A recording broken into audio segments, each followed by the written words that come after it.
building, oh God, his life or her life unto your kingdom, oh God.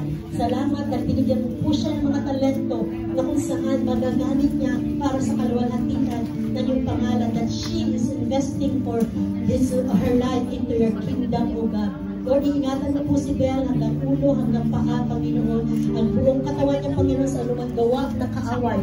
Continue to mold her, O God, according sa purpose mo na nais mo sa kanyang buhay, Panginoon. Kapag ibigay mo ang salita, Panginoon, ang mensahe na nais mo at ang purpose ng buhay niya para, Panginoon, sa kanyang pinalalagan, sa kanyang pamilya, at sa kabuuan po ng kanyang, O God, ng kanyang sambahayan, Panginoon.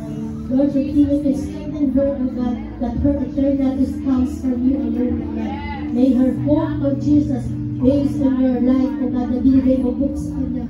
Makita po ni Sister Belle, O God, ang puso niya palaging tapat na nagsasaliksik para lang sa kaluwalhatian na, O God. Lord, continue to multiply the talents that you have given upon her, O God. For you are the giver of God, and you are the giver of everything that she has, O God. Kaya salamat po, ingatan mo siya, ilalayo sa mga kasi ng sakit, and continue, O God, nabutin mo kayo ng mga panalangin, O God.